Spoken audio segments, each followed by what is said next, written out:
I'm Arthur Moats, and I'm here to tell you about my new book, The Moats Theory of Life. If you haven't picked up a copy yet, I strongly encourage you to. This book not only is a fun read, but it's a guide to helping you become a person of impact and inspiration. If you are ready to take the next step to improving not only your life, but those around you as well, go get a copy of The Moats Theory of Life, and it's available at moatstheory.com.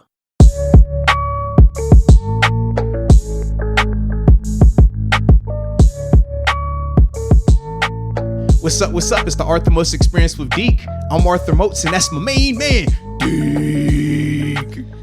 What's up, bro? Man, another day in paradise. Come on, man. We're in the land of the living. It's beautiful weather outside. It's beautiful inside. And I get to sit across from my main man, Deke. So, yes, baby.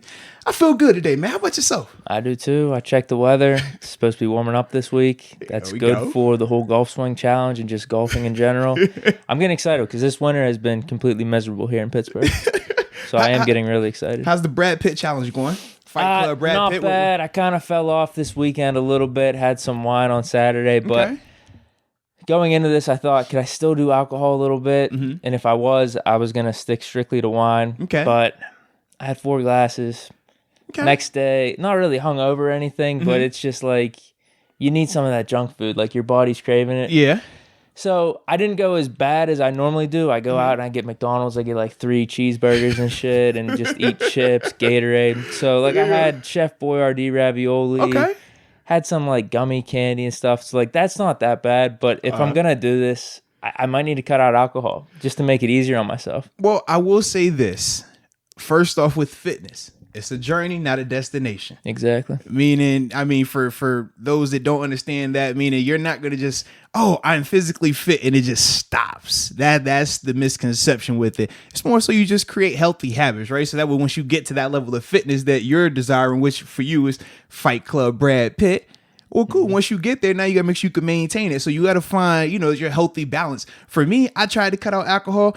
I still like my glass of wine every once in a while. 100%. I like my candy. So for me, I had to find out different ways where, okay, if I'm going to still eat my candy, well, I need to cut out maybe so many sodas or I'm going to cut out this part of it. So yeah, it's a process though. But either way, the commitment that you've shown thus far, I tip my cap to you, Deke. I love it, baby. Let's keep it going. I'm getting there. I got to sign up for the gym this week.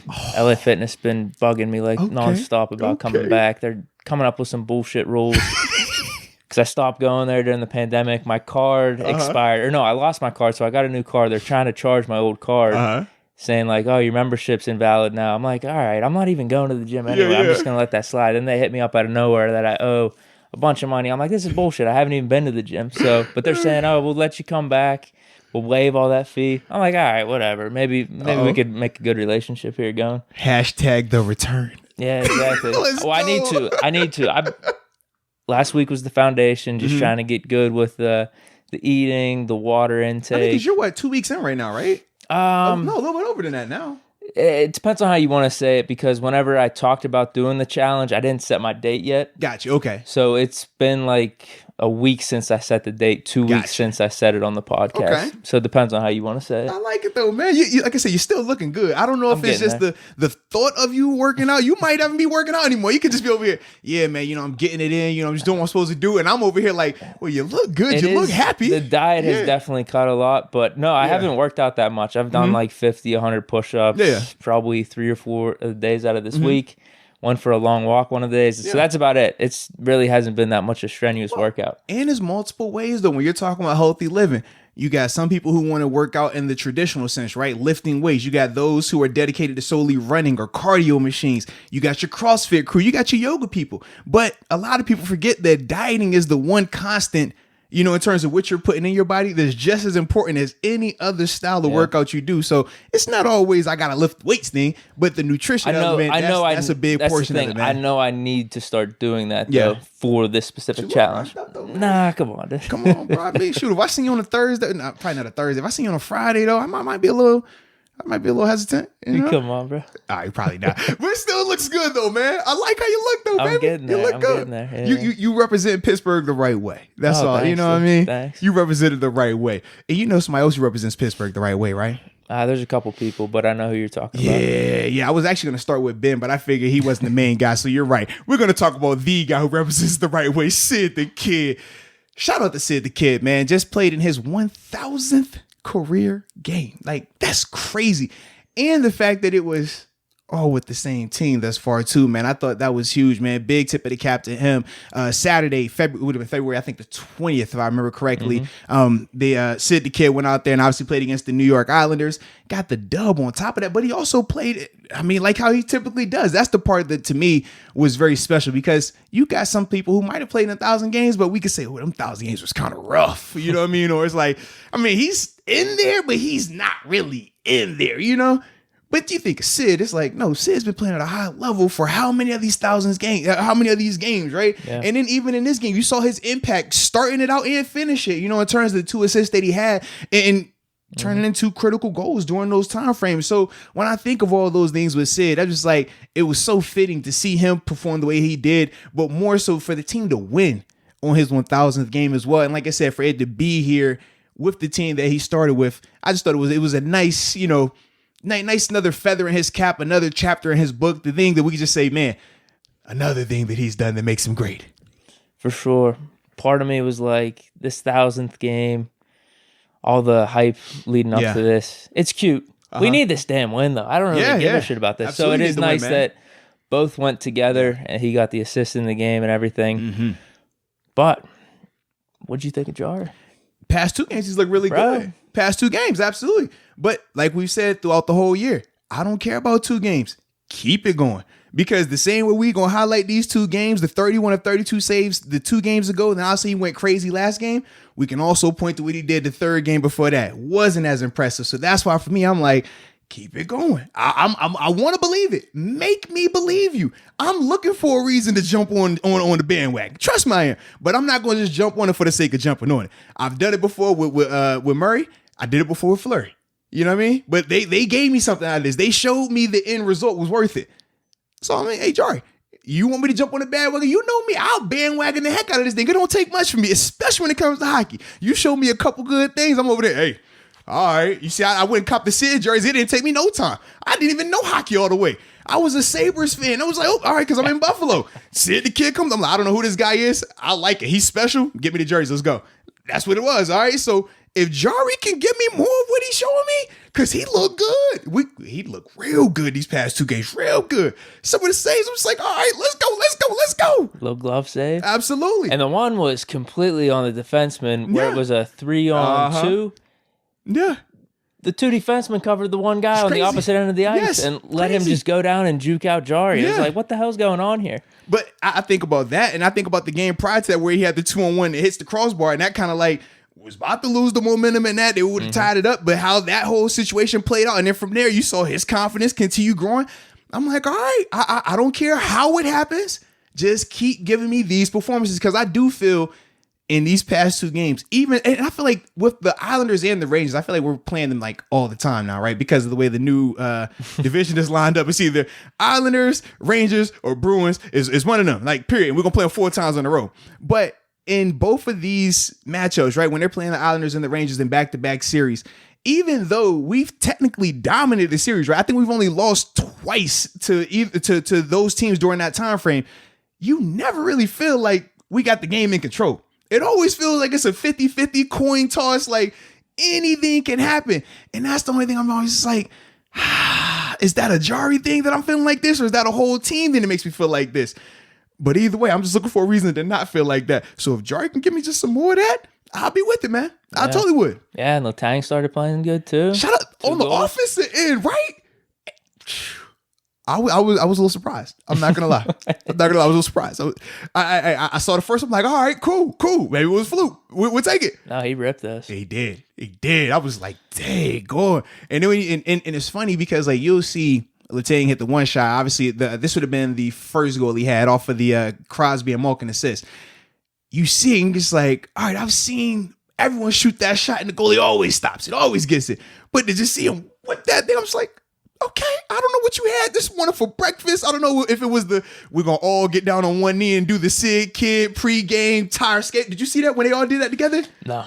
Dude. No. So they had this whole like, obviously they were doing a whole bunch of the pomp and circumstance, right? They were showing some of the different videos of different players, whether it's teammates, rivals, talking about Sid and what he meant to the game and stuff like that. So doing warm-ups, Sid, they talk about him being very superstitious, right? And they say every time in warm-ups, he'll always get down on one. He has to tie his skate a certain way, right? He'll unlace it, lace it back up. He does this every time, never stops it, right?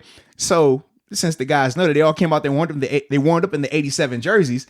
But as soon as Sid goes to take a knee to tie his cleats, the tie skates, literally everyone on the ice did it. And he's like, he doesn't even know it. So he's like, just tiny looks around. He's like, starts laughing because he literally sees just everybody on his squad doing the exact same thing. And I was like, you know what? Maybe that's the reason Letang got 2 goals today. So you know what, Letang? You got to start taking a knee every time Sid takes a knee. I'm not superstitious, but I like routines. You know what I'm saying? We've had this conversation before. I'm not superstitious about the hat, but if the hat working, we're going to roll with that routine. So, Letang, we haven't seen you rip shots like that all season, baby. I don't care if it's a condensed season. I don't care if it was a condensed off season. We haven't seen that level of productivity from him on the offensive end. Even sometimes on the defense end, but that's for another conversation. But either way, I'd even say maybe more on the defense end. Absolutely. So with that being said, the knee worked. You took the knee, a la Sid the Kid style, pre-game, it worked out. I'm going to need you to run that back. I'm just throwing it out there. I need to know if it's fact or fiction. We need to figure, we got to get to the bottom of this thing. Because the way he looked, that could be different. That could be that piece. You feel me? We're looking for that. Like, someone step up. So if all our stars aren't playing the way they need to play, somebody gonna have to hold their weight. Somebody got to do a little bit more. If we can get Letang playing like that more nights than not, that's a huge piece. Well, people have been talking about this Matheson guy too over the past couple of games. And you saw, he was able to do as well, man. He had a goal too. So, yeah, some of these defensive players that we've been lamenting this whole time.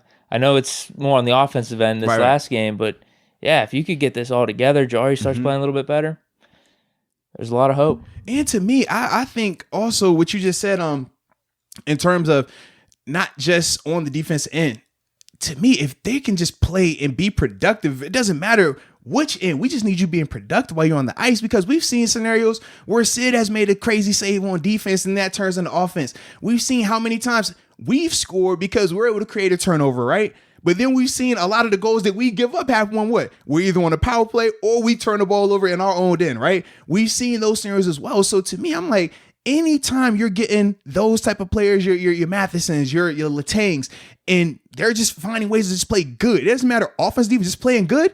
I'll take it right now. Because that's the thing that, like I said, it hasn't been showing up consistently this season. And that's what you need more of, man. For sure. Good all around. It definitely was, game, man. Got the dub. Back in the playoff race. Well, we're always in the playoff race, but now we're officially in. Right now, if the season ended. With all the tiebreakers and everything. Absolutely, man. Absolutely. But shoot, when you watch them, I mean, even in the games that they've lost, you still can see how they're literally going to be in the mix with whoever they match up with. Now, obviously, it's still super early come playoff time. I mean, first we talking playoffs, but I really don't think there's a team that we don't match up well with. You know what I mean? I think we beat the Capitals. Right. We beat the Bruins that one time. Absolutely. We have enough firepower to go with any of those guys. And when our defense is playing the way it's supposed to, we can stop any of those guys. If Jari is playing the way that he played, or even if Casey DeSmith is playing at a high level, you still have those options. And more importantly, in a series, I think, man, we'll be a tough out versus any of those teams right now. But hopefully, we're just going to keep building on this, right? Because ever since they made that change in management, you know, one guy walked away. Yeah. I mean, you know, maybe you needed a new blood. Sometimes you gotta walk. Sometimes you gotta walk away. Sometimes you gotta hit that uncomfortable, just make everybody go crazy. The coach this time around. You know what I'm saying? Like you're right. Because last time you're right. Last time they did it with the coach, and that was the spark. This time they changed management. Man, get some dubs. Who else needs to make changes? Wait a minute. I just like this. What do you mean? I'm messing with you. I know. I'm missing. Wait a minute. That's not funny no more. No. I don't want to play that game. Well, actually, speaking of, I guess you go back. Yeah. We're pointing to the Steelers with that comment. Yeah. What'd you think of Big Ben's video to Crosby? I did not watch it. Oh, really? I didn't watch it. No. I literally, I saw, because, so for me, this was like when I'm full transparent here, watching it, anytime they would cut to the little videos, that was when I said, okay, I'm either going to do what I need to do on my phone, grab some. I don't know if they put it on the broadcast. Okay, because that was my thing. It was on Twitter. It was on Big Ben's Twitter. Okay, I didn't see the Twitter. And I think the Penguins like retweeted it or reused the video. Because I saw Fleury. Who else did I see? Fleury was the big one because I remember like at the beginning he wasn't shown, and that was all. I'm not just me. Like I feel like everybody that's a Pens fan was kind of like, dang, dude, like. You ain't got no former teammates. Nobody gonna go say nothing nice about the man. Like, this is nuts. And then as the night went on, so that's why for me, I was kind of like in and out. Like, I'm gonna watch those parts, but I really don't want to hear you. You know what I'm saying? Like, we know who Sid is. I know he's great. I know this. It's cool. Every once in a while, it's cool to hear somebody else. But for the most part, I was like, I don't care about what they saying, man. Get this dub. I heard from Fleury. I'm good to go. So, yeah. But what did Ben say, man? Talk me, man. What my Honestly, man say? I don't remember at this point. It was just a bunch of, Sid, you're a great person, whatever it is. But I saw it in his eyes. Uh-oh. He's ready, dude. He's ready. And some other people were texting me or tweeting me like, dude, Big Ben's on the Deke regimen right now, the Deke physical fitness regimen. I like it. He's going to be ready to go. He had the golf hat on, too, Titleist hat. He looks like he's ready for another run. I like it. That's what it looked like to me. In Miami, huh? That's going to be dope. He was like, if Sid gets 1,000 games, I get 16 more. Let's go. I like it. In Jacksonville. That's going to be dope, bro. No, bro. No? Stop. What? No. You're right. Jacksonville sucks. Miami, definitely Miami. No way. He first career start in Miami or against Miami. That was his first career start. So what better way for your last dance? No, I feel more into that 305. I feel more and more confident when he's coming back. No, he's coming back to the Steelers. To the 305. No. He's gonna come back as the road team. AFC wildcard game, right? Oh, no. Division round, because we'll have the 1 seed, we'll have the bye week. So he'll come in division round on the road, back to Hines. There we go. I got you, bro. No, I think he's coming back to 4-1-2, dude. I do. I feel confident now. Right. I do. I don't know if for whatever reason, maybe it is that video, maybe it is some of the stuff that happened today with Cam Hayward. He did get the restructure. Cam got the restructure. I'm feeling confident it's going to happen. That was huge. For me, man, I like it. I feel like the more he works out, the more he believes in himself, the better, physically prepared he is coming into the season. I think the more he's going to want to play for in terms of that $19 million, which is perfect because he deserves it. Wait, what? I'm lost with what you said there. Oh, so what I'm saying is this, right? So we were all under the perception that, hey, regardless of what Ben looks like, the 19 that he's scheduled to make this season was going to have to be decreased, right? So that way we can make those numbers work from a cap standpoint. But knowing that he is working out, knowing that he's going to come back fully motivated, he might be saying to himself that he wants to prove that he's worth a lot more than that 19. That he's going to come back for even more than 19, but he's going to take his talents elsewhere and show just how nice he is when he gets this fat check somewhere else. And then, say he really going to light it up, baby. That's my mindset. That's what I'm saying right now, man. I don't doubt the confidence in himself. Mm-hmm. And you don't take less if you got confidence. You could be thinking that. I just think he wants to come back with the Steelers is what I'm thinking. Yeah, but he got mouths to feed, though. He's got a lot of money. No, he got mouths to feed, though. I mean, you saw the video. I seen a little 12-year-old called Cam Newton broke. Say you about to go broke. Bro. Cam got $75 million in the bank, so if Cam about to go broke, well, then definitely I'm worried about business. Is that what he said? He said free agent. No, too. So first he says, man, you about to be broke. You a free agent. You about to go broke. He's like, broke? He said, you a free agent. You a free agent. You about to go broke. So if Cam about to go broke, I'm just saying, well, dang on then, man. You know what? Nobody's too high, from the broke ladder. So yes, Ben has to make sure that he could get fully compensated. So yeah, he gonna take his talents elsewhere, man. He gonna get that bag. I don't know about that. I think he's sticking with the Steelers, dude. I hope. At least I'm really hoping. I would hope so. And like I said, I do feel confident in it. But you bringing all this stuff is obviously now making me question things. But I'm staying the course. I mean, you got to think. What motivates a guy, right? What will motivate him? What will make him say, you know what, I want to prove that this year is different. I want to come back in the best shape of my life. I want to do this and this and that. You got that chip on your shoulder. But what better way to fully exercise that chip being on your shoulder than to take it and say, you know what, since y'all put this chip here, I'm going to go over here and beat y'all with this chip. So I'm saying, man, you never know. Nah, dude. He's the ultimate competitor. We all know that. I agree, but he's a Steeler for life, dude. He just is. All right.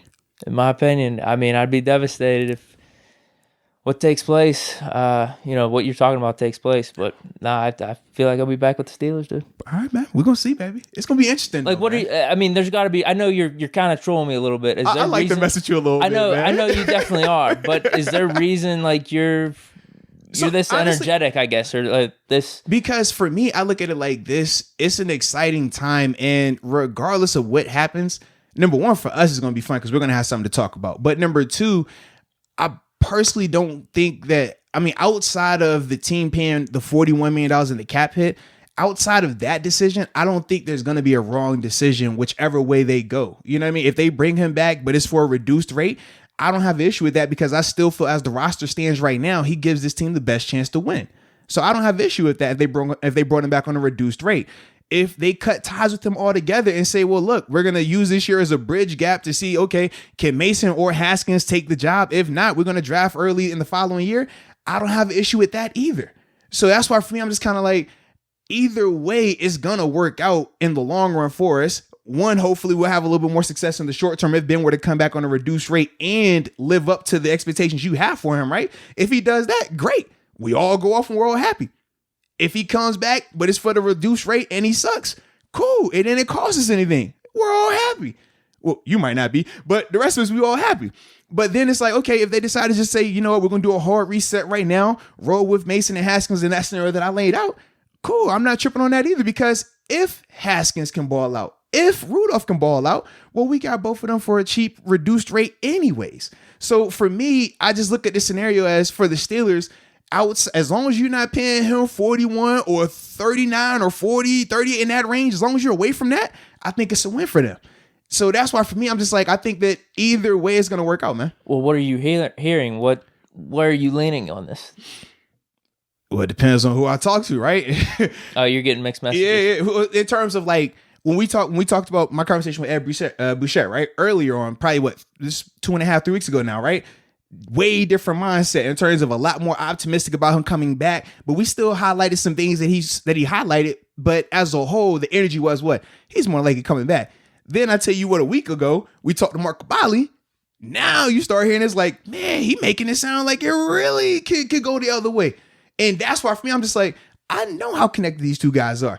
We know the reports that they give me, the same reports y'all get. We know what this is, right?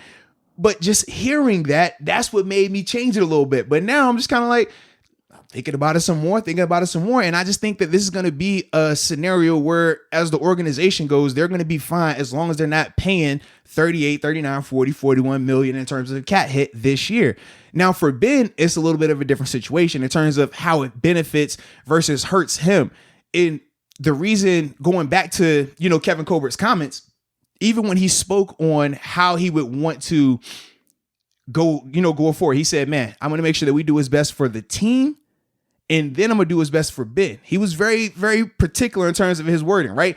The team, the Steelers, then Ben. So hearing that, I'm like, all these scenarios make sense for the Steelers, right? Except the one that makes the most sense for Ben. The one that makes the most sense for Ben is what? Him coming back as close to 19 million per year. But that doesn't help out the team. So knowing that, that's what makes me still keep going back to this, why I think that, yeah, it could realistically happen where he goes somewhere else. Because I'm telling you, like, it's hard to tell a guy that's supposed to get 19 that we already feel is middle of the pack from a pay standpoint to take less. That's tough to do, man. It's very tough to do. But because of the cap situation, that's what makes it unique.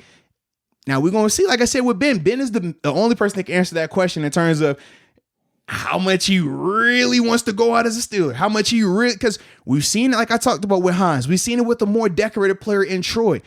We've seen how they handle those situations. It wasn't pretty at the end. And at times it was uncomfortable. Even if you were on the roster, trust me, being on that roster at the end of the whole thing, it kind of got a little weird. You're like, this the move. I get why you're doing it. We don't like the move, but we got to accept it because we know from a money standpoint. So seeing them do that before already in two examples, I just don't feel like this is going to be any different. I think that they're trying to make it as peaceful for Ben as possible, or let him feel like he's in control as much as possible. But in the end, we know how this goes. If he is not going to take less than a certain number, man, they're going to treat you like that horse that got hurt at the Derby. Going to take you around back, pat you real nice on the back, give you a little Scooby snack and put him on down. I hope it don't come to that for you though, baby. Because if it do, I'm just coming with the box of tissues and the comfort food, and we're going to have a little powwow therapy session, man. We might need to take a week off or something. I'm in mourning. Nah, I can't imagine it. So We don't have any news like that yet. It's just, I guess, still more of the speculation. Because, and like I said, the biggest thing was this, right? Colbert has laid out his side. Mr. Rooney has laid out his side. Ben had his rebuttal in between those two, but we're still waiting on Ben's response now. It was like I said, Mr. Rooney sent the ball to Ben. Ben sent the ball back. All right, Kevin Colbert sent the ball back to Ben. Now we got to wait to hear what Ben says. That's going to be the big thing. And that's why, I mean, it's easy to speculate around it because you can see the three scenarios. It's very clear in terms of what they can do. You either allow them to play 40-41. Okay, team already said that's not an option anymore. Okay, bam, now we're down to two options. Come back at a reduced rate or you're hitting the market. So now that goes back to Ben. So that's why we're all just sitting here just kind of waiting on him. But we can see just how crazy either of those scenarios are, right? And how it can be so impactful, not just for Ben, but for the team. I mean, we're going to go in a second and talk about some of the potential cut candidates that the team has because of this scenario, right? In terms of how we have to make this work. So we can just see the ramifications with either decision that is made, how it's going to impact the roster both now and more than likely the next 2 to 3 years. Yeah. And I guess the first one was not a cut, but in terms of restructuring these contracts was Cam Hayward today. They're talking about Tua. They're also talking about Boswell and Derek Watt. So, like, if they do all those four, where does that leave us cap-wise without even some of these cuts? Yeah, so this is the thing. You have to remember, we're already starting in the negative. But what are we at right now with the Cam? Isn't it like minus 20? Yeah. After the Cam? It should, and from my understanding, it should be a little bit less than minus 20 now because remember the 5 that we got the extra $5 million from it was supposed to be 175, went to 180 or whatever, right? Yeah. So you got that extra, and then obviously you have the restructure, so that does help a lot. But you're still going to have to restructure multiple guys or release multiple guys. But remember the issue with the restructuring, it doesn't make the cap number go away. It just pushes it down the line. So remember with Ben's cap number would be $0 right now because he haven't been paid anything. But the problem is he has 22.5 because they've pushed the can down the line multiple times already. So that's the only thing that gets dangerous when you start doing multiple restructures because those bills will come due.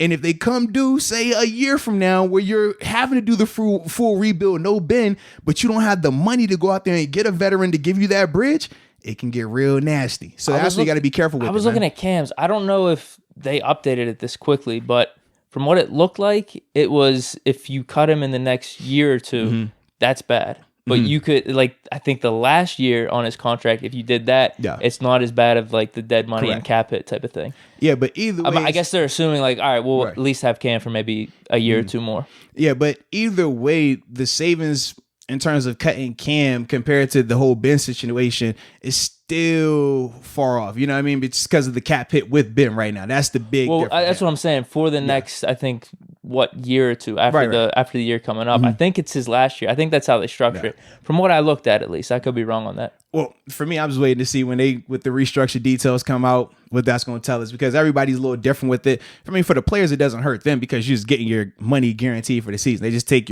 whatever your annual salary is going to be, make it into a bonus. And honestly, I'm sure they'd find some way to restructure it again too if like it wasn't in their favor. You always keep restructuring. Trust me, as a player, you welcome the restructure because, like I said, it just guarantees your money for the year. People always making it, oh man, he's such an admirable guy. I love this restructure guy. Like he's a good guy, and it's like, well, actually, it's more so it benefits him in the short term. I did see some of that. Absolutely. Team leader. Way to go. Yeah, you're like, no, it just guaranteed his money now, and it puts the bill on the back end. You know what I mean? Pay for it with the credit card. That's what we're doing right now. We're just going to give you this credit card check. All right, I'm paying you, but we're not really going to move real money just yet. Now, the bill's going to come due, but hopefully we good for right now. Hopefully by the time that bill come due, we didn't got hit with another check somewhere else, and we could rob Peter to pay Paul that way. That's what they do. That's what you have to do when it's a salary cap league, though. This isn't new. I mean, we just happen to have a really good guy here in Omar in terms of him being able to move the numbers and make them work the way that they do. We saw it a year ago. Think about the past 5 years. I feel like we're always having these conversations, right? How are we going to make the numbers work? Can we get a player like this? We always have a surprise release, a surprise restructure. And then from there, you just go out there and hope for the best. So this is no different than that. The only reason why it's a lot more, odds on is because Ben is involved in it now. Typically, Ben isn't involved in these conversations because his play usually puts him above reproach. It usually puts him above these conversations where you're talking about productivity versus cap hit. Obviously, this year it took a step back. So now we have to have these conversations. And that's just what it is. That's why it's a lot more eyes on it. But this is normal protocol, man. Hey, it gets crazy. And I look at Omar as that little, the little gif where the little dog is sitting on the chair in the kitchen, the whole house is on fire. He's like, oh yeah, it's fine. It's fine. That's Omar. In the middle of this chaos. Oh, -20 in the red. Oh, you're this much in the red. Okay, cool. Oh, it's fine. Don't worry about it. I got this. He can rub his head like this one time. All right, we'll restructure him, cut him. All right, sign him. We're good to go. And that's how he roll with it, man. Like, honestly, if they do some of these restructures similar to how Cam, I know Tuitt probably has the most similar contract. Dude, does that clear up another 6 or 7? And then what does Boz do? Is that $1 million or $2 million? Derek Watt $1 million or $2 million? That gets you got some options. That gets you within maybe single digits right there without even some of these releases. But then you have the bigger issue of replacing the talent that's going to be leaving. That is this. Bud Dupree, unrestricted free agent. He's going to be gone more than likely. So you're going to have to bring in an extra rusher, right? You're not just going out there with TJ and Alex Highsmith. It's not happening. Inside linebacker, Vince Williams is a guy that they said potentially you're either looking to restructure or release. Who else you got inside? Avery Williamson's an unrestricted free agent. So you're going to have to figure out who you're going to do business with, how you want to roll with that. Robert Spillane is a restricted free agent, so you still can more than likely get him here for a lower price, but you still got to pay a little bit, right? If you tender him as a second-round tender, it's going to still be around $2 million, right? All those little crumbs add up. Then, offensive line, Al Villanueva. That's your left tackle, right? Unrestricted free agent. Regardless of how you want to replace him. I was going to say, I think that's addition by subtraction. But regardless of how you want to replace him, you still got to replace him. Oh, we go to Matt Fowler. Matt Fowler, unrestricted free agent. How are you going to handle that? Then we go to the defense. You got Mike Hilton, unrestricted free agent. Tyson Alualu, unrestricted free agent. Zach Banner, who reports have said that they're going to look to put him at left tackle, unrestricted free agent as well. Then we go down the line. Juju, we already talked about him. Sean Davis, we talked about him a little bit as the backup. Jordan Berry, that's your punter, unrestricted free agent. Chris Wormley was a rotational D tackle, was in that group, right? Unrestricted free agent. Cam Sutton, the other guy, right? You got Mike Hilton and Cam Sutton, unrestricted free agent. James Conner, so it's like, even with these restrictions, and that's just going to get you into the green, you still got to replace this talent or at least do business with these guys and get them to come back. That to me is why it's bigger than just, oh, we'll just restructure these guys and then we can still roll with Ben at the 19.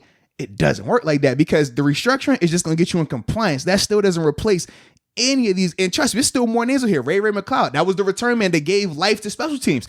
Unrestricted, or he's a restricted free agent, so you can get him back for cheap, but you still got to compensate him, right? Jordan Dangerfield, special teams captain, big 4. It's another guy, unrestricted. Marcus Allen, exclusive rights. So, like I said, you should be able to get him back for a lot cheaper, but that's still somebody that you're going to have to do business with. J.C. Hossener, that's no, because some people, right, when they talk about Pouncey, I've heard plenty of people speak very highly of J.C. All right, I'm just letting you know. Come on.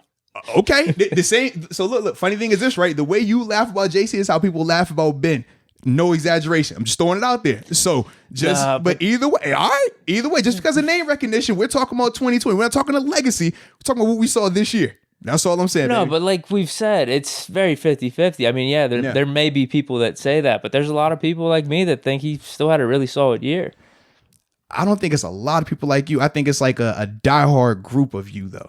Like I feel like y'all are more passionate than the rest of us, but I don't think it's a lot of y'all though. I think it's like I actually do think there's a certain portion of people that maybe they're not as diehard. They're just like assuming why wouldn't we have Ben back though? Right. They're not as into like the cap type of shit. Right. Like to just mention like I was over my neighbor's house. So like why that Ben's back? Obviously, like there's a lot of people that are just like Ben's back. Because if you could take the money you could take the money out of it. Sure, he is the best option at quarterback as the roster stands right now. But when you factor in the cap, and that's what makes the NFL different than collegiate ball, it makes it different than high school ball. You have to factor in the business side. We can't just say, oh, he's the best player. We like him. He's been here forever. Just throw him one out there. No, that's not how it works. So that's the biggest reason why it's not a foregone thing. And for most people that look at Ben the way that a lot of people do look at him, they're saying to ourselves, man, he's not worth $41 million cap hit. He's not worth anything close to that cap hit. And if he's not willing to play ball, you got to go in a different direction because we know what this is going to look like. A lot of, and I know you got Big Ben believers. I'm with you on that. But still a large amount of people that feel that even if he comes back, this isn't going to be a Super Bowl winning team. So if you're not going to win a Super Bowl with him and you already know you're just going to put yourself in a further hole from a roster standpoint, why allow yourself to go down there for the sake of what? A last ride so you can wave at fans? That's not good business. Well, no, some of those names. I mean, we do have some cornerbacks in waiting as well. Okay. Justin Lane. Mm-hmm. Can you bring Cam Sutton back and maybe take on that Mike Hilton role? This Pierre dude, people are talking about. Like, well, Pierre played in that last game, that wild card game. He got the opportunity. He got I mean, watching him, I'm gonna have to go back and really, really watch him a lot better. But for the most part, he was doing fine over there. I don't understand why they went him over Lane, but it's a little different. And just in terms of money and talking about some of these cornerbacks, like maybe it wouldn't be as bad of a drop off, or maybe even much, especially going from last year to the next year. Just natural development happens with some of these young players, and then Joe Hayden, Steven Nelson, they're getting up there a little bit. So that I think those are fair questions as well. Fair enough. But, I'm not saying I want to get rid of Joe Hayden or Steven Nelson, but I'm just saying next year, if you want to talk about value and stuff, then I think that could be just as much in play as well as any type of player we're talking about. See, for me, I think that still is a minor move. I don't think that is going to sway you either way. The Ben move can either make you or break you for the next year to 2 years. That's how I look at it. So, yeah, you could do the whole thing of, all right, we'll go the cheat route. We'll get rid of Joe. We'll play games with Steven and see if we can get out here with Pierre and Justin Lane. And if it doesn't work, we already seen what it looked like when you had those pieces, right? And when Ben wasn't able to elevate the whole team above all of the nonsense, right? Above the shortcomings here, above the shortcomings there. He wasn't already able to do that. Now you're going to take more talent away and ask Ben to do even more. I personally don't see that happening right now. Are you sure that's asking him to do more? It definitely will be asking him to do more. Devin Bush coming back, it definitely is going to be asking him to do more. Without a doubt, it will. We saw last year, it was asking him to do more. I'm saying if we improve the offense, I think that's a whole different game. If the defense is maybe a little bit less. But we had this conversation. How are you doing it? Money-wise, you don't have that type of money. We already said that. But if we're making some of those moves, the cap clears up. All right. But you still have to replace those guys that you're making the moves with. Not just from a dollar standpoint, from a talent standpoint. Just because I could fill you in as a linebacker and pay you, $4 million less than Vince doesn't mean you're going to go out there and give me Vince Williams productivity. It just means you're a cheap fill-in. That's it. That's not going to be more productivity. And if I'm on offense, that means I'm going to have to do more to pick up the slack because you're not going to be able to make the stops to get us off the field. So you could just see how it's not as simple of cut this guy, bring in this guy, let him fill in, hope for the best. That's not going to benefit Ben. Ben is going to need solid, not even solid. He's going to need really good defense, really good running game, weapons. That's what he's going to need. He's not at the stage where he could just go out there with whoever and just make everybody around him elevate. That's not him right now. But that's anyone. Okay, I'm with you on that. But not everybody has a $41 million cap hit either. So you see the issue once again. But I'm just assuming he's going to restructure unless you're dead certain he's not restructuring at all. I'm with you on restructuring. All I'm simply saying is to what number? We've already broke down the math on at 19 where he's paid amongst the guys in the league. So if we're not talking about him being in the single digits, 10, 9, 8 for this year, then to me it's too much. And that's what I'm saying. Like, I don't believe that it's some foregone conclusion that Ben is willing to take less than that to come back next year. And personally, I already said, I don't think that he should. I think that he's good enough to get paid $19 million, good enough to get paid $20 million. But not good enough to have a $41 million cap hit. That's the difference. He could go get $20 million, like I said, on any other team, and his cap hit would not be $41 million. And it would be all be over here like, that's great business. That's how you're supposed to do it. Pay that man. He deserves it. But when you're talking about Ben having a $41 million cap hit just to make $19 million, that's not good business for the Steelers. It's not. I get it. I mean, that's another question, though. Whose fault is it that it is at $41 million? Both. Yeah, I mean... It's both. It's simple. Ben could have said no to all the restructures. Ben could have said no when he was negotiating contract. We talked about Brady. I'm not telling him that that's what he should do, but he could do that. And then on the Steelers, they could have been played hardball before, right? They could have said, well, look, we're not restructuring you. Look, we're not going to do this. Look, we're not going to add this in the contract. Both parties are at fault here. It is what it is. That's what happens when you get a franchise quarterback. You get an organization that believes in him and they stick together for so long. It happens. But here's my thing, though. If we're talking about he's got a bunch of that money already guaranteed up front, so it's $19 million right now. So he's taking, what, $10 million less than what the whole contract would be? Is that right? So let's say, I don't know the numbers. Let's say the whole contract was $120 million. Okay, yeah. If he does whatever restructure, from that contract, what he's seeing is $110 million. Sure. Is that it? Basically, yeah. Okay, so that makes me think maybe he's more than willing to do it. We'll see, though. Well, I mean, if that's the case, then why did he sign the big extension 3 years ago? Because he had already seen over $100 million before that contract extension as well. What do you mean?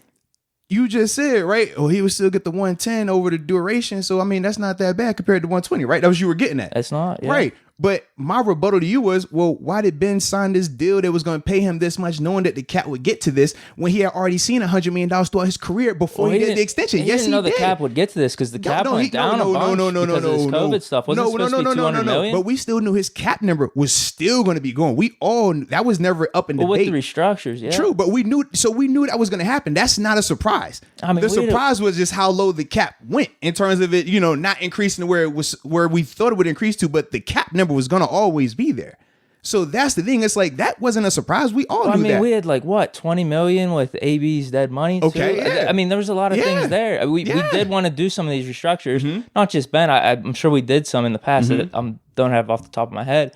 We're trying to put out a contender at the time, right? Yeah, absolutely. It is what it is. Yeah. So now those bills are due. So the same way you just said, it is what it is. If Ben gets cut, it is what it is. It's business. He's still going to go get paid somewhere else, but that's the situation. Because like I said numerous times up here, right? I don't feel like Ben should take less than 19. I don't. I feel like he's still in that 20 to 25 range. I do. But he's not in a $41 million cap hit range. He's not in a high 30s cap hit range. He's not. When I think of those guys, Mahomes. I don't know. What if he just doesn't care about that? That's my thing. Like, why does that matter so much? All I said is we're going to see. Like I said, throughout the whole contract, 120 versus 110. We'll see. You should call him up and tell him that then. You should. Trust me, Kevin Colbert's saying the same thing. Ben, come on, man. You already had your 121. Just take $2 million, get on, go about your business, right? I mean, what's the difference between 110 and 108? Or no. Actually, we'll take it down even further. We'll make 102. Just make 102. You can make 102. I think the extension works for everyone. Nah, hopefully, but like you said, I don't know. I don't know what Colbert and the Steelers organization is thinking. The extension, in my opinion, it works for Ben. It doesn't work for everyone because if they extend, I think it can. So this is my thing. You do the extension, right? Ben, we've already said hasn't given you any indication that he's going to retire after this year. Correct? Zero indication. None. The Steelers have made it clear. When you listen to them speak, is very much this is like final. Like, oh, one last time. Every time you hear how they wording it, it's not speaking of we're looking to see him 2 years from now, 3 years from now. No. The way they speak, it sounds very much as if he already played his last game or this will be his last season. That's the tone that they've given it. So with that, an extension doesn't help them. Extension puts you right back in the exact same scenario next year. If Ben comes out here, starts fast, ends kind of shaky, and now we're over here like, well, how do you evaluate him? Is he really good or has he fallen off? Is he worth this or is he not? And then because he's under contract, well, shoot, he can hit you with I just want to honor my contract. I just want to fill my contract. That's it. And now we got to see, okay, well, are we going to cut him or are you going to trade him? Well, you can't trade him because the cap hit. All right, so are you going to cut him or are you going to extend him again? That's not good business. It's not. That's being held hostage by a great player that, you have the nostalgia for, you have the legacy piece with, the emotional equity, but it's not in the current. He's not currently producing to that level. That's where it gets a little sticky. That's the problem when you have these type of scenarios right here, man. The heart is telling us one thing, but the business element gives you the clear answer. But because of our hearts, you don't want to listen to the business element. So what do you think of these potential restructures coming up with Tuitt, Boswell, Derek Watt, some of these cuts that are in this article? Yeah. What are you thinking on that? Ranking in order of importance, what they could do, how would you go about it? So the names that were listed in the article, obviously Big Ben was number one. Then from there, they had DeCastro. Then after DeCastro, they went Steven Nelson, Joe Hayden, and then last it was Vince Williams. To me, I think they have a really good order. You got to go. The business element makes perfect sense. You go Ben, and then from there, you either bring in a veteran that can give you a bridge option at quarterback, or you ride with Mason or Dwayne Haskins, see what they can give you this year. If it's great. You got them both cheap. Go on, keep building up your roster the way it is in the new model, right? Rookie quarterback or rookie contract quarterback, build up the roster around them. That's one option, right? And you're fine with that. Okay, but if you don't want to cut Ben, now we get sticky because it's not just restructure that guy, and you're fine. No, you're going to have to start cutting people. That's where it gets different. So now if we're talking about, cutting DeCastro, we've already lost a penalty. You're potentially going to lose Allen free agency. Those are three stalwarts, right? Not saying that they were still playing at that level anymore, but those are still three quality stars that you're going to have to get rid of or that you're going to have to replace. And you're not going to have a ton of money to do it. That's why you're doing the cutting phase, right? You're going through the chop block, right? Because you want to keep Ben and keep him happy at a good, substantial pay grade. Okay, cool. So now those three pieces you got to fix. You already said, okay, Juju, you're not going to have enough money for that no more. You're not going to have enough money to bring a James Conner back. Some people didn't even want him back. So either way, cool. But you're going to have to replace running back. Now, I know you said the draft, right? Oh, yeah, get Najee Harris. Okay, cool. Got Najee. You still didn't fix 3 holes at offensive line. You're not going to be able to go to free agency and pay some guy to come in here and start at center, guard, and tackle. So we already got flaws up front. Can't get protected. We already know Ben isn't as mobile as he used to be either. So we already know. How is he going to play better with less protection? We already said he was throwing faster, right? That was the whole, if you want to believe that Ben still has it, is he was throwing faster because of the O-line. If you want to believe that Ben doesn't have it, he was throwing fast because he couldn't get the ball 30 yards downfield. Whichever way you want to believe it, that O-line is going to be taking a step back if you're not replacing those 3 guys with higher quality talent. That's just flat out. Are we sure about that? I'm very sure about that. I thought we were like bottom 5 in the league as it was. Okay, and that's with those guys. So you're going to put Dotson in there. Okay, cool. Yeah, I like that. Okay, so who's your center? Who's your guard? Who's your left tackle? It's that simple. May not be the worst idea to pick that in the first round. I know I like Harris a lot. Okay, so what's your answer at running back then? You going to have Ben throwing it 60 times again? Maybe you select a guy in the 2nd or 3rd round. Javonte Williams people are talking about. I like him too. Yeah. Okay, where's your center and your other guard? You still haven't replaced that. You still haven't replaced your left tackle yet. Well, left tackle, if they're going to bring Banner back, we got guard Dotson, guard Fowler. I know those contracts might be around $2 or $3 million. Are they going to be exorbitant contracts, do you think? Like Matt Fowler? I think Matt could get paid on the open market. We saw Chris Hubbard get paid with way less starting experience. Matt has proven to be a starter at right tackle and left guard. Yes, he's going to get some money. Yes. All right, we'll see on that. Yeah, maybe I'm completely wrong. It's kind of that simple. No, he's definitely going to get some money. I can show you can get a lot more on the open market than he could right here with Pittsburgh. That's just from my perspective. As the contract stands today, with Ben still getting it closer to that 41, right? Because we're trying to put the scenario where Ben can still get where he's supposed to be compensated, right? Those are the pieces you're missing now. So the line that we already said was bottom 5, right? Or struggled throughout the season is going to be even worse, right? Because you're not even going to have the talented piece that you put out there, right? You're not even having that anymore. You laughed at the JC Hassaner, right? JC becomes your starter. And then a guy like JC becomes your starter at right guard. And then even though Banner, shout out to Banner, came on the show, and we hope that he could show up and stand up and be a guy at left tackle. A lot of people looking at him like a JC at left tackle, though. We don't know what that looks like. We haven't seen that. Have we? What have we seen outside of, us having conversations that have really made us say, oh, he can do. We didn't even see him. He does have high upside, but yes, you're right. But when did we see this year? Clue. We literally saw 3 quarters and he got hurt. So we don't even know if he could do it at right tackle for 16 games. Now you see how this scenario works out, how you're putting Ben more so in harm's way and asking him to do more. I don't see that working, man. I don't honestly, some of those pieces you talk about though, with Villanueva, DeCastro, and Pouncey, dude, I don't think they play that good. So it could be rookies, it could be draft picks, a 5th round, 4th round pick. They could probably play better. I just like how when it comes to them, I don't think they play that good. When it comes to Ben, Ben threw for 500 yards in this wild card game. Look at Ben's numbers versus Aaron Rodgers. Look at this, look at that. You can we could disagree with that. That's fine. People are saying the same things about Al. Al is still going to, if Al wants to play, Al can still go get paid on the open market right now. And I guarantee it will surprise all of us the amount. So for as bad as you think he played, and as bad as I personally feel that he played for his standards, he's still a quality player in this league. That's all I'm saying. He's not to where he used to be, but a team is going to pay him if he chooses that route. He can retire if he wants to, but if he chooses to hit the open market, you're going to see he's still going to get paid. So that's all I'm trying to help you understand, that as much as you making it like, oh man, Al, throw him in the trash, we get somebody else in there. Okay. But just know what Al is, they get paid. So for you to go less than that, the cheaper route than that, and we already are complaining about what he was giving us, just know what you're about to set yourself up for. That's all I'm saying, man. That's fair. It's just different roster construction now. All right. Whether you think mine's going down the toilet or not. Definitely going down the toilet, man. Sure, but I don't know. If you think Ben is enough, that similar situation we had 2 years ago with Brady in New England and how we said, man, he don't really have a lot of time. It's a bad situation. We said Russell and Seahawks, right? We were like, man, the reason why I personally felt at the time Russ was the better guy, because I said, man, Russ is doing this with no O-line, running for his life, the most sacked quarterback, and he still produces at a high level. We said Brady isn't as mobile. If Brady's not protected, it's not going to look as good. We saw him that last year in New England. A lot of people questioned if he still had it. Put him in a situation where he had all the weapons around him. He looked good. Ben is the same way. If you put Ben on this roster next year with no talent around him, he is going to struggle. If you can get Ben in a situation where it's like Brady with the Bucs, Ben should flourish. But Ben can't get that scenario here with the way the money is set up. That's the big thing. It's not an issue of saying, hey, if Ben gets cut, that means that he's done. No, we're just saying as it pertains to the business here, it doesn't work like that. Because there's no way you bring him back and still have enough pieces around him for him to have his play be elevated as well.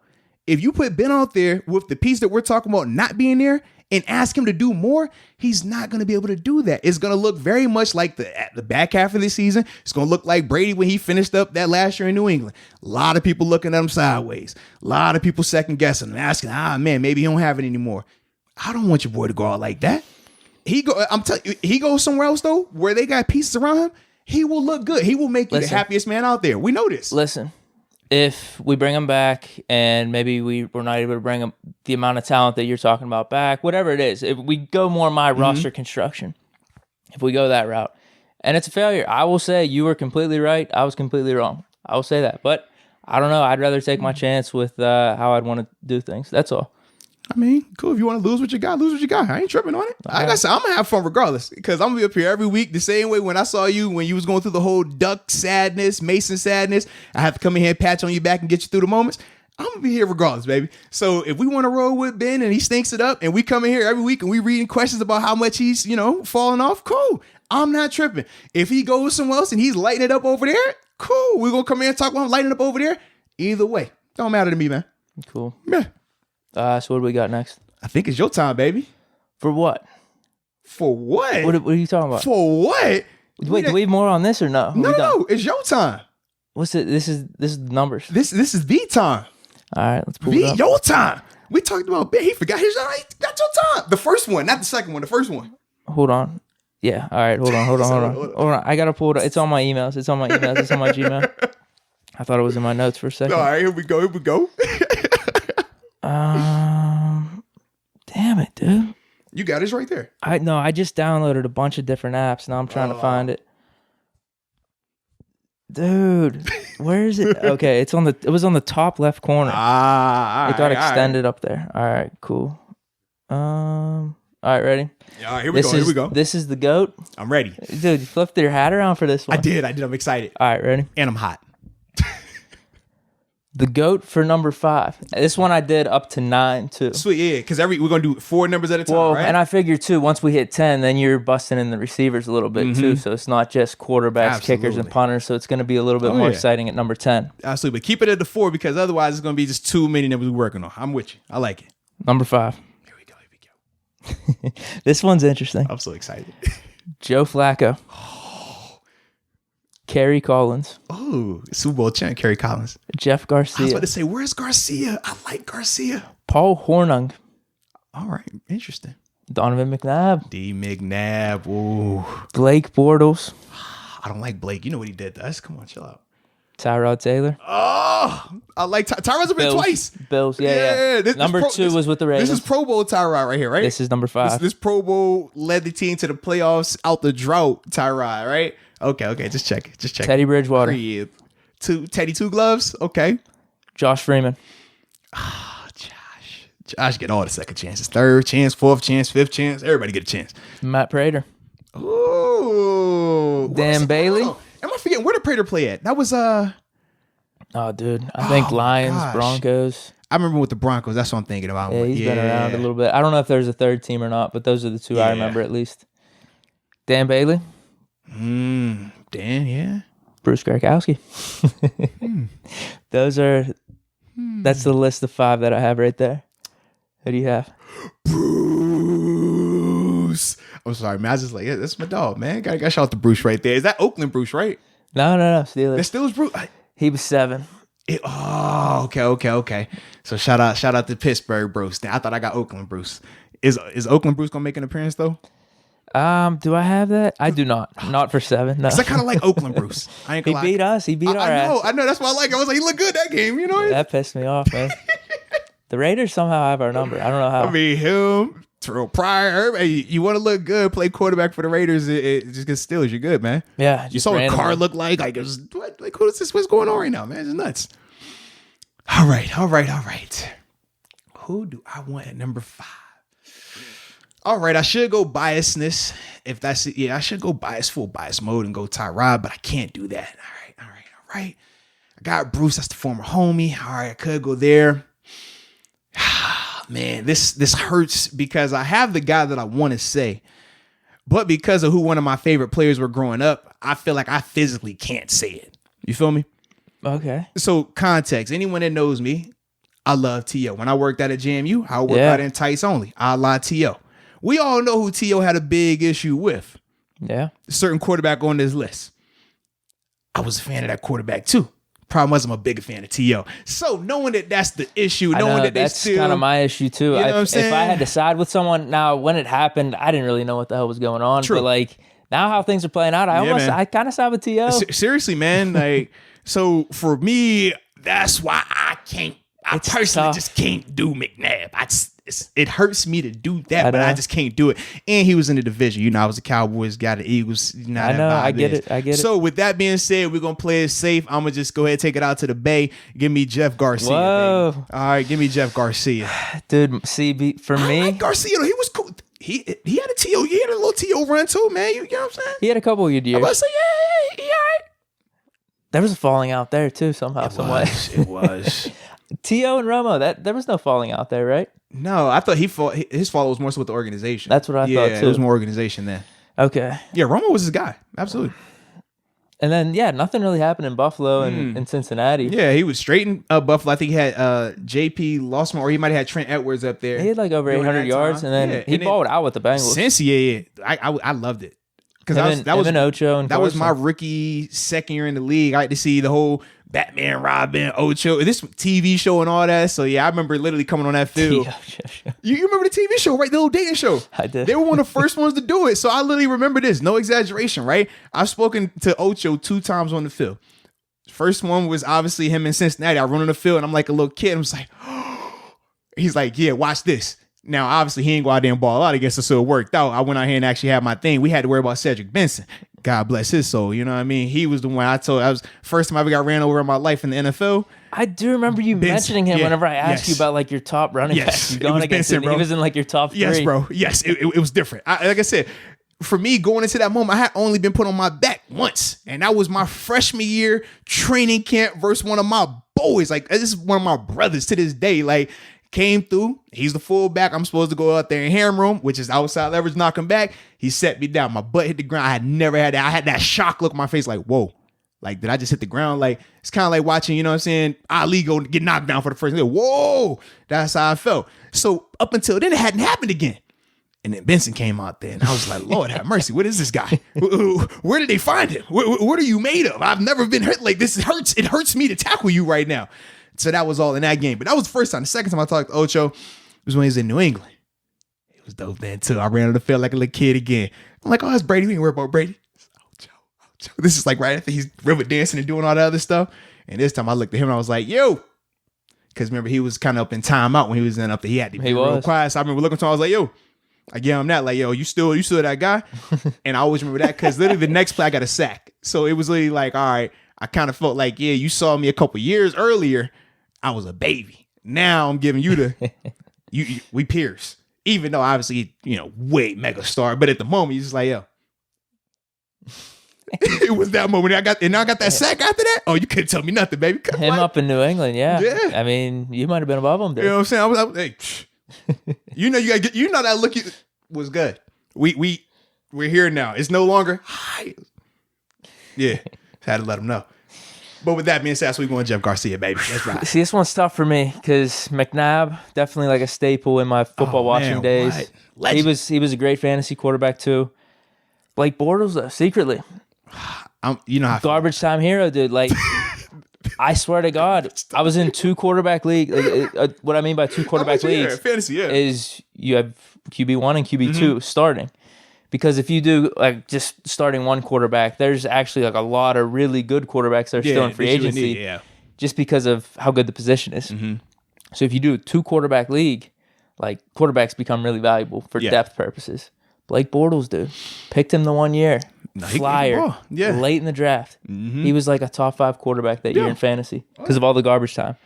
But when I think of 5, I think of McNabb. So I got to go with McNabb. As much as like you were saying right now, I'd probably side with T.O. How good do you feel about it? I'm going with McNabb though. He was number 5 to me. Out of all these guys, if you had to say number 5, me some me. McNabb sticks out the most for sure. I love me some me. Number 6.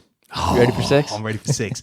6 be high though. I like 6. 6 is easy. Numbers. It's sneaky. 6 is easy for me. It's easy. Okay, it is. Bubby Brister. Baker Mayfield. Mark Sanchez. Oh. Jay Cutler. Oh, Mr. Nonchalant. All right. He don't have a TV show. No, I'm about to say he got the TV show, right? Nah, not no more. Okay. Not anymore. Clipboard Jesus. Charlie Whitehurst. Oh, baby. I like Clipboard Jesus now. He was kind of cool. Duck Hodges. Oh, baby. This is tough now. That's it. That's all we got for 6. This is tougher than I thought. I was going with Bubby. Really? I thought about it for a second. Is it Quack Attack? I feel like I might be Quack Attack. I don't know, bro. Read it one more time. I feel like it might be Quack Attack. I can't go with Baker. I like his commercials. He has the best commercials out the group, but they have been pretty good lately. Yeah, I just can't roll with Baker. I can't roll with him. Bubby, Baker, Sanchez, Jay Cutler, Clipboard Jesus, Duck Hodges. Cutler was sneaky though. Jay was definitely sneaky. He was sneaky. He had some wins. He did some things. His facial expressions aren't the best, but he's done some things. Jay Cutler. Quack Attack. Jay Cutler. Quack Attack. Man. Yeah, I'm going to go with Jay Cutler on that one, baby. Keep it chill. Keep it smooth. Mr. Nonchalant. Mr. I'm never phased. I don't care if we're winning or losing. I'm going to look like this. I agree, dude. Jay Cutler. Out of all those guys, if I think of number 6, the first guy I think of is Jay Cutler. It's gotta be Jay. I mean, he was so hyped up whenever I was growing up. So hyped up. I mean, he had a cannon of an arm. Just never really lived up to potential. Had some good moments, but yeah, Jay Cutler. I mean, he's probably the best. Like, if you had to say now, Come maybe on, man. Baker. Maybe Baker has more potential to have a better career, but right now, Jay Cutler's the best out of those 6. Dude. If Jay could just fix his facial expressions, if he gave you a grunt, if he could give you this. People would be way higher on him. But because when he came out that playoff game when he was hurt and he stood on that sideline, you're just like, is he really hurt? He's not grimacing. He really doesn't look like he cares. It was a bad look. And then that became his face. So, yeah. If he could just adjust that, man, I think we'd have a way better perspective of him, though. Number 7. I miss him and B. Marshall.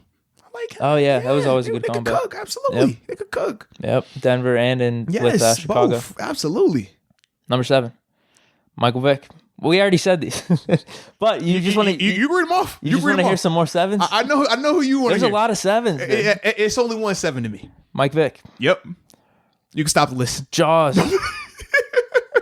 Shout out to Jaws though. Absolutely, man. Hey, good Big dude. Ben. Yeah. Ken O'Brien. Oh. John Elway. Elway, nice. Joe Theismann. Yeah, it's a lot of 7s. You're right. Boomer Esiason. Boom. Shout out to Boomer too, man. Boom, that dude, man. Morton Anderson. Shout out to Morton. That dude. God, I like this. Everybody wear number 7. This is awesome. Colin Kaepernick. Shout out to Kaepernick. Doug Flutie. Flutie Flakes. Let's go. Byron Leftwich, Jaguars. Oh, that was the nice one too. Yeah. Jaguars B. Lesh was nice. Yeah. And then Randall Cunningham. What was that on the Vikings? That was Vikings, yeah. Okay, but he had a good year, That's right? him with the half sleeve slinging that thing up to Moss and Chris Carter. Yeah, absolutely. So he had a good year with them, so I figured we could mention him in the 7s. I like it. That's a good list. 7s is actually stacked. Yeah, that's a stacked list, man. 8 and 9 is pretty good though too. Yeah. But yeah, 7, you got Mike Vick. You know why I'm saying that, man. Crib, 2 up, 2 down, 757 all day, man. Got to be Mike Vick. It's only 1 7 to me, and that is Mr. Michael Vick. That's that. Nothing against Big Ben and all the other guys, but like I say, for you grew up in Pittsburgh. For me, I grew up watching The Legend. Yeah, for 7, I got Big Ben. And then number 8, 8's pretty good too. I think I got my number already though. I don't know. You might be surprised. Troy Aikman. Mm-hmm. Larry Wilson. This dude was, I think, a Hall of Fame cornerback. Okay. Shout out to Larry. It's unfortunate. We're just brushing over some of these old heads. It happens. You know what? Blame us on being millennials. It's cool. Exactly. It is what it is. All right, Mark Brunell. Shout out to Mark. I remember that's Jacksonville Mark. Absolutely. Archie Manning. Yeah, shout out to Archie. Kirk Cousins. Ooh, you like that? Now, hold on. Was he 8 in Washington as well?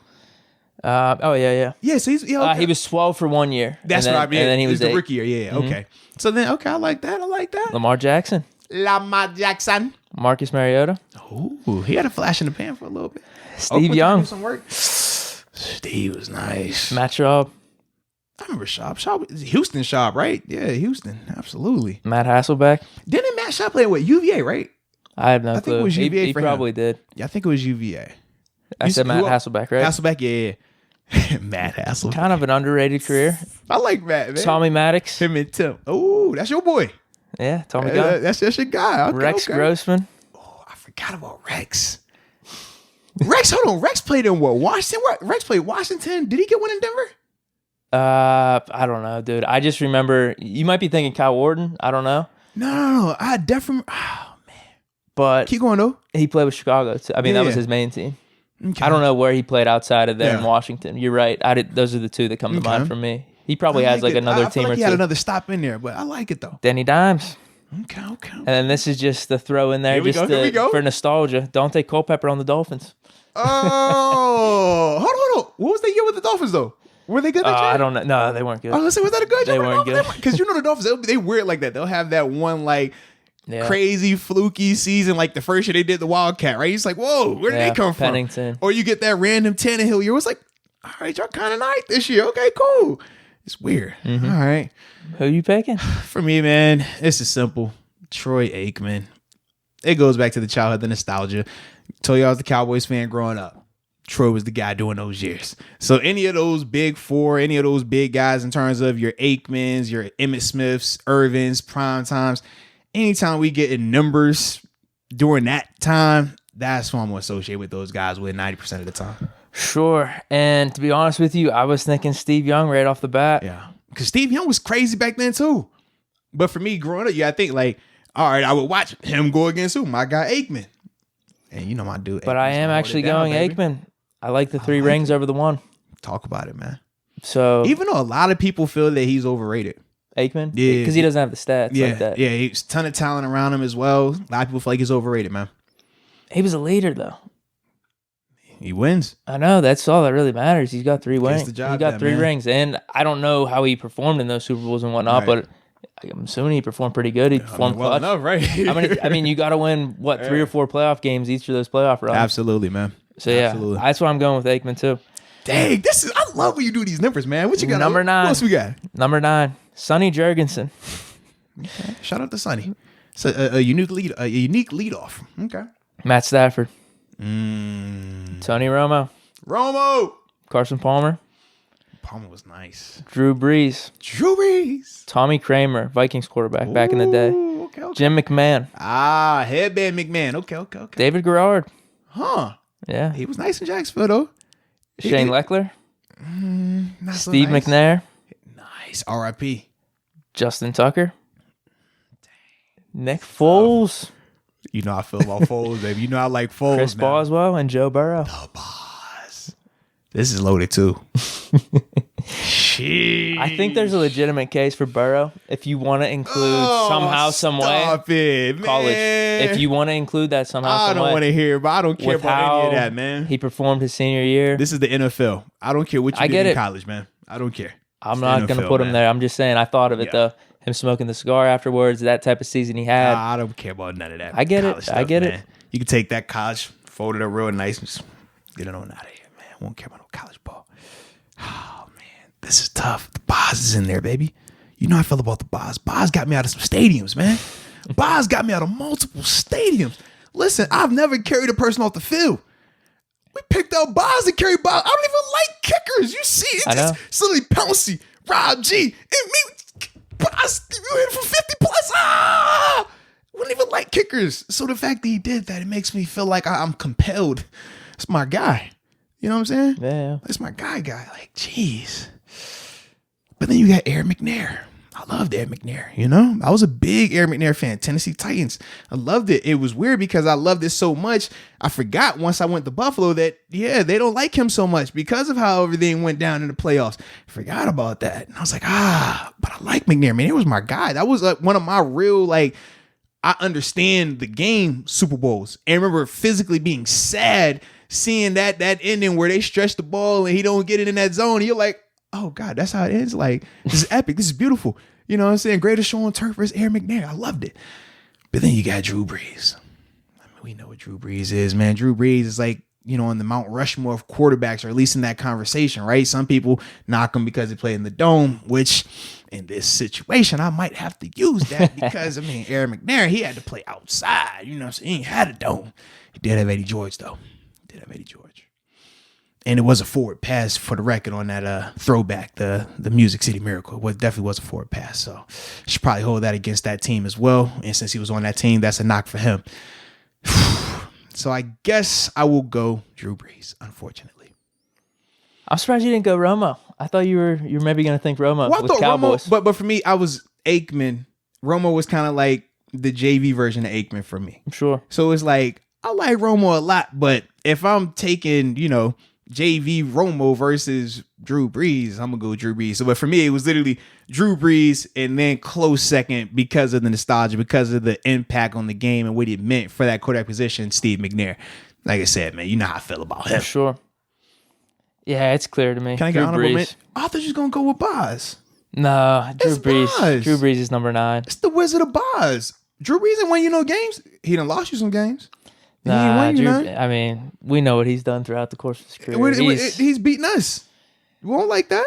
What? He did beat us a couple times. I remember back in 06, he beat us maybe in 14? 15. Yeah, it was 14, 15. 15. That time frame, he beat us as well. Yeah, we beat him though too.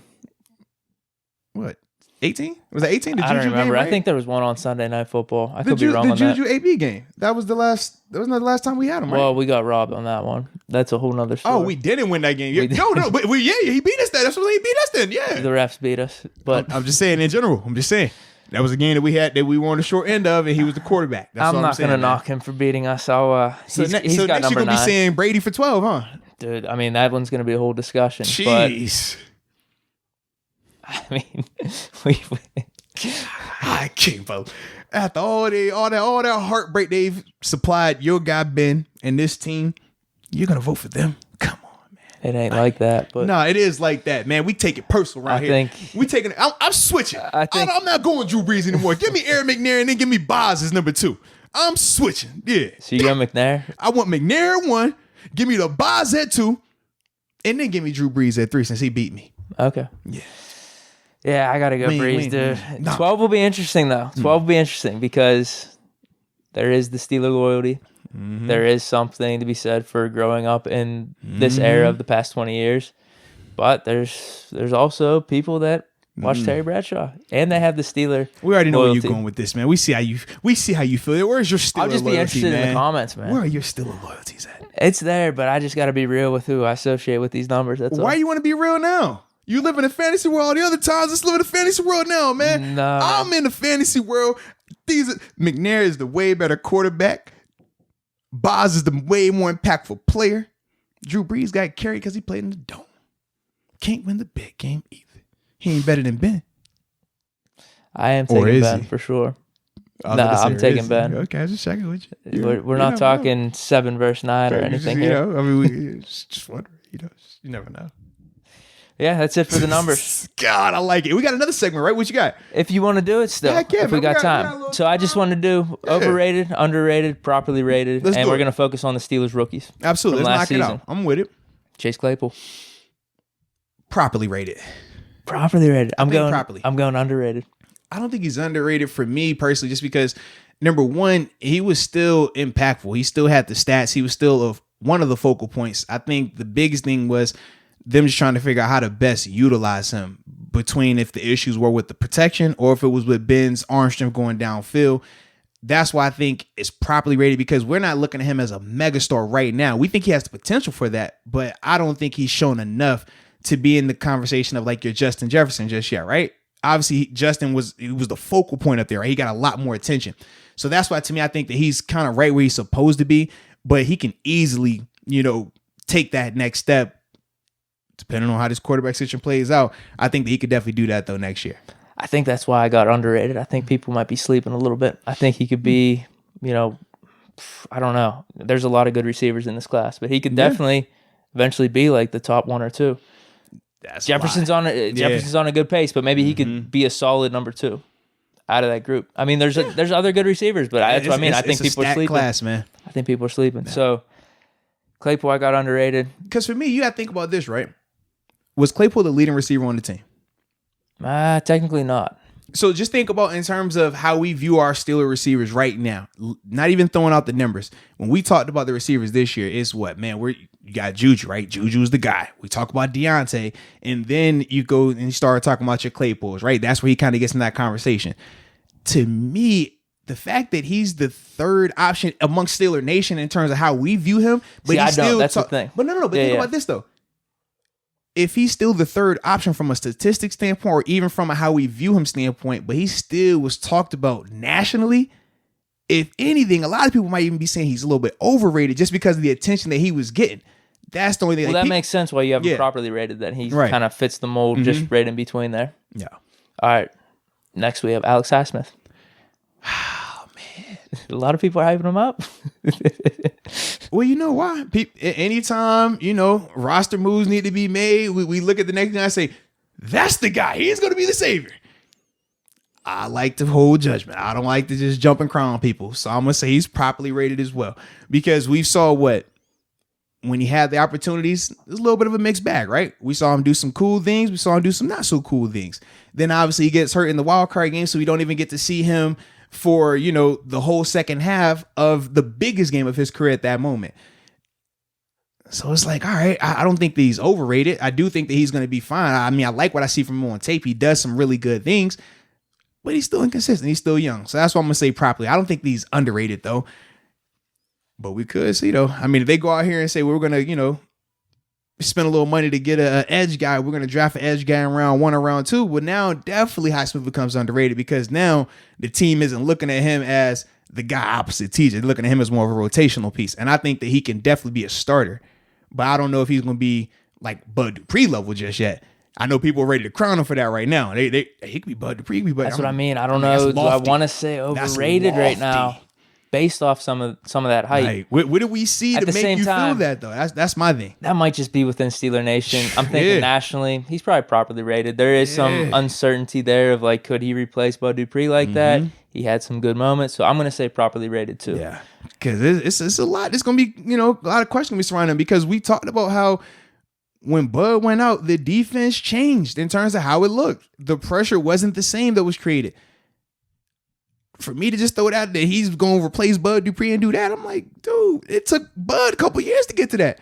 And Bud was a lot higher of a pedigree pick. It was, yep. So that's my thing. I do think that Highsmith, in terms of year 1, I think Highsmith is further along mentally than Bud. But athletically, Highsmith still isn't where Bud is. That's from my perspective. Seeing some of the things that Highsmith does in terms of the pre-snap communication, his alignments, the speed that he plays with, that lets me know he knows what he's doing. Obviously, Bud was my rookie. So it's like, I know him. You know what I mean? Like, I know what he like when he would struggle. And it will hold him back a little bit. But even with that, athletically, I still feel like he was further ahead than what Highsmith is right now. But we'll see what Highsmith, man. I still think that the kid can, get the job done. So I'm excited about him. Sure. But I'm not going to say he's overrated just yet. Nah. Underrated. Anthony McFarland.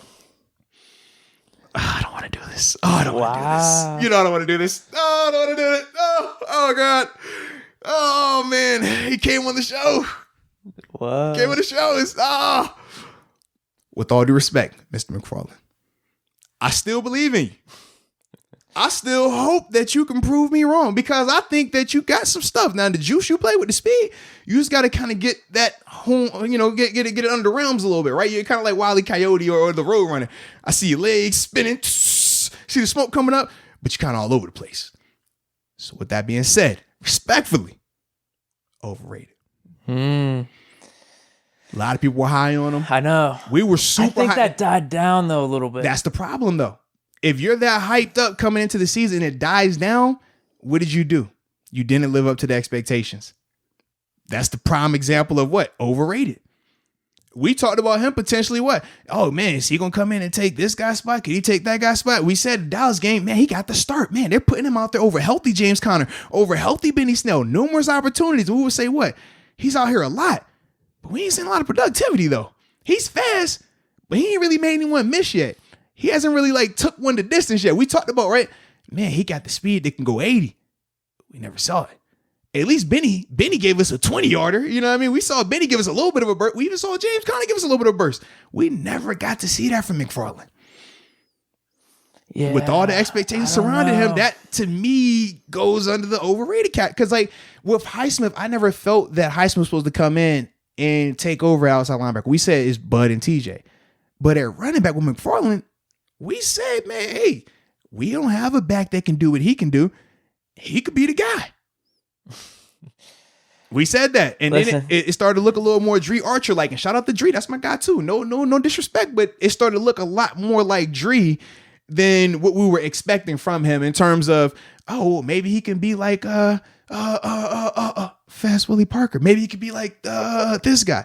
We just, it never really, never really happened. I'm just going based off what I'm thinking and probably how most people think of him right now is just an uncertainty. Yeah. Like no one's, if we don't draft a running back or bring someone in, no one's expecting him to be the starter. Mm-hmm.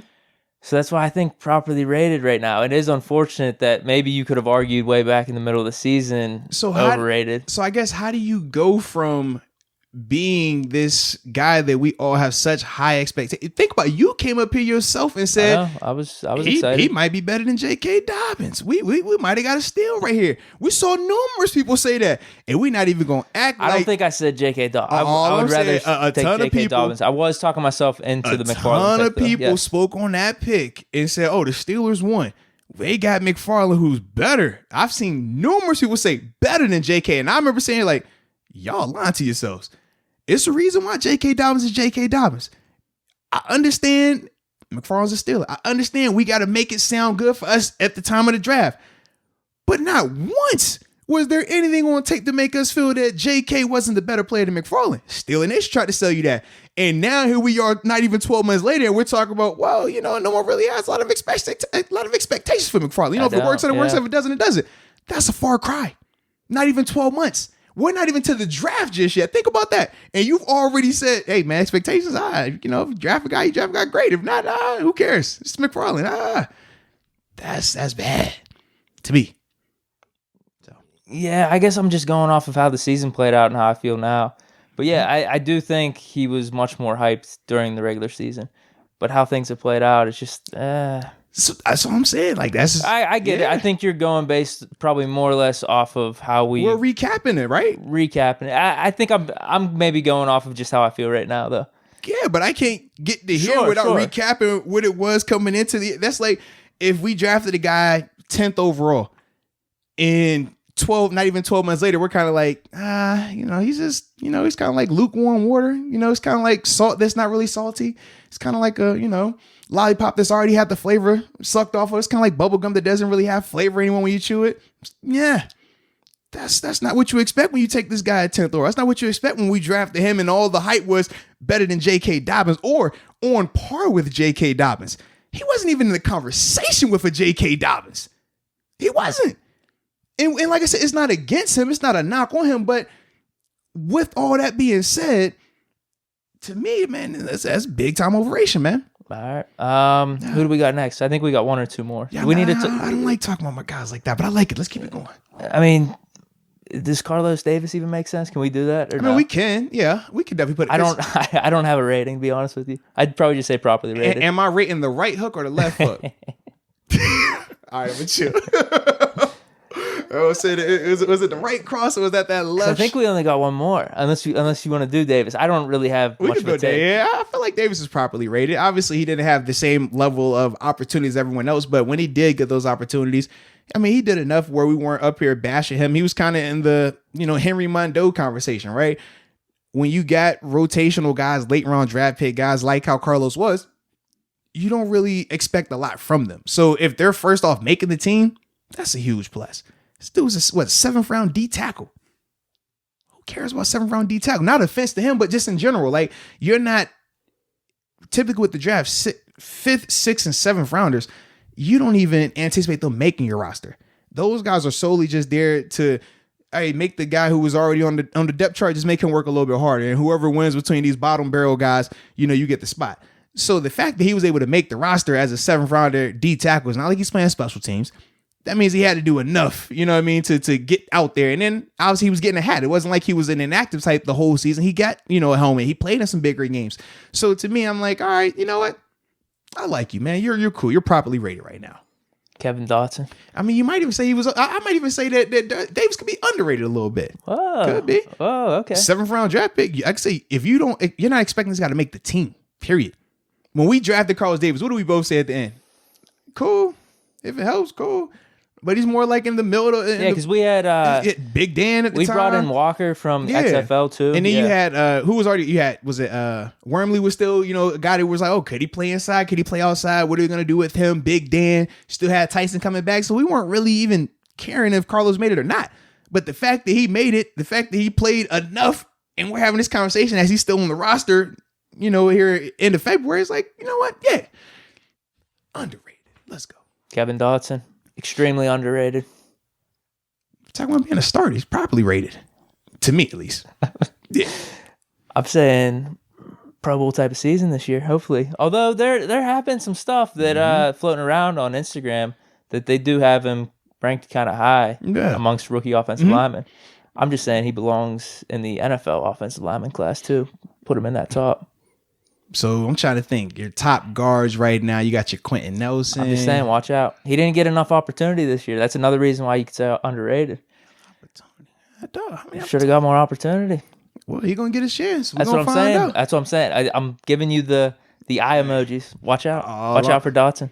I'm going to say properly rated because I feel like I've been in this scenario before a year ago with a rookie that came in, surprised us, did some cool things, had us excited. We were really lofty about him, talked about him potentially taking over the AFC as the best receiver could be, in terms of Deontay Johnson. And we saw it kind of left us a little bit underwhelmed, right? We had a ton of high expectations for him. We were ready for him to take off. We talked about numerous times, ample opportunities, and we saw what that looked like. I'm not falling for it again with Dotson. I'm going to need Dotson to show me for 16 that he could do that before I go in here and give him that's a Pro Bowl guy right here. He could do that. Because I set up here and did it with Deontay. Oh, yeah, I think this guy will be the one. We say 100 receptions, 1,000-yard receiver. We both was on close. Close, but close is only... Missed a couple games too, I think. The drops killed him. The drops killed him, absolutely. The drops killed him. People tell you all the time, close is only good in 2 things, right? Hand grenades and horseshoes. That's it. If you're not playing those 2 games, I don't really care about being close. So he could be close to those numbers, but he did not acquire those numbers. He never achieved them. So yeah, it was underwhelming. So for me, I'm gonna say Dotson is properly rated. We're happy about him. I'm excited about him. I want to see what he could do for a full 16 games. But we also know in a full 16 games, that means more film is out there, more opportunity for guys to game plan against you, and you're going to be exposed to a lot more as well. Goes both ways. 69 gang, let's go. Yeah, I'm with it, man. Let's go. I hope so. Yeah. And if you haven't checked out that, and if you check him out as well, man, because he was dope. Absolutely. Oh, yeah, really good interview. He was dope. Yes, indeed. But I'm Wusan. I'm a breathe before I jump. Yeah.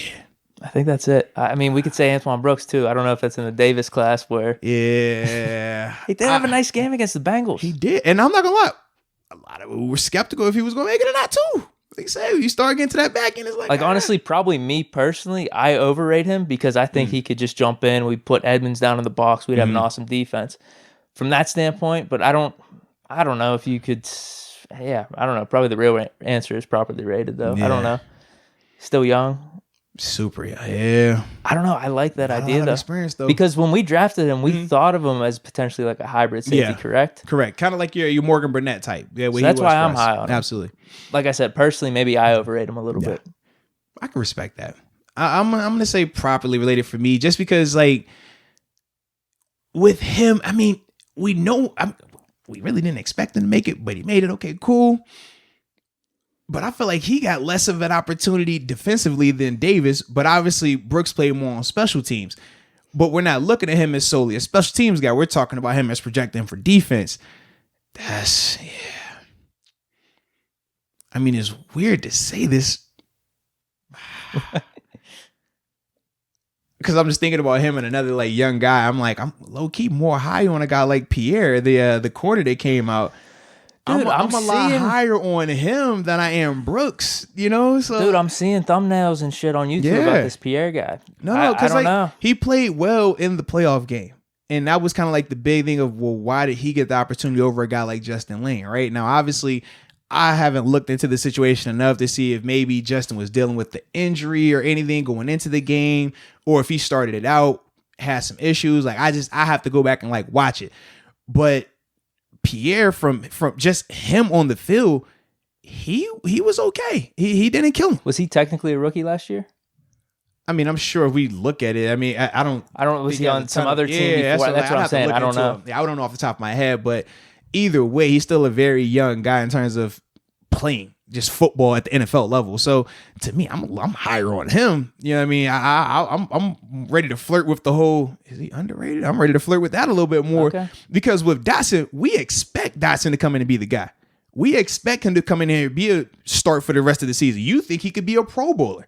Yeah. Cool. We don't feel any of that about Pierre. I mean, from a whole like fan standpoint, we're not looking at Pierre with that same type of optimism. It's more so like, oh, that surprised us. We weren't expecting that. What type of cornerback do you see him as? Like I said, I'm not going to throw it out there just because I want to watch him better before I throw that out there. Yeah, because you know how they go. You throw it out there, people will run with it. We ain't doing that just yet. We're going to look at him though. Trust me. We got throw it out there. All Pro next year. Yeah, Pierre, All Pro. We got to look at that thing a little bit. Lockdown. Pierre Island. And the thing is this, he could be looking good in his cover 3, and I'm like, oh man, he was lights out. And he's matching against like the third receiver. I'm like, I don't like that as much. That's why I got to go back and dive into him a little bit, man. I think that's it, though. That was fun, though, man. I like this GOAT conversation, this rated, overrated, underrated Judge Ray. I like this. All right. We got to keep this thing going. Sure. Might need to start going by positions, though, too.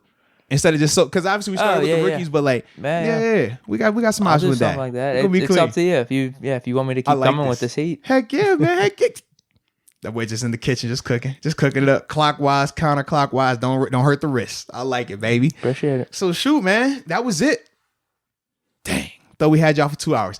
Unfortunately, we didn't. So with that being said, enjoy it. Shout out to everybody that's been with the journey. And absolutely. Until next time. No, I was agreeing with you. I said absolutely. Well, I was gonna agree with you, agreeing with me, agreeing with you. I was just gonna say peace. Well, I'm gonna say peace on top of you saying peace. That's not good timing. I think you got to redo it. So we'll just hold on. I've seen this before. I watched the movie Ace Ventura: Pet Detective. Remember the slow motion? Boom. All right, cool. So with that being said, shout out to everybody that's been rocking with us on this journey, man. Hope you enjoyed this 2-hour podcast. Shout out to all the subscribers, and until next time, peace.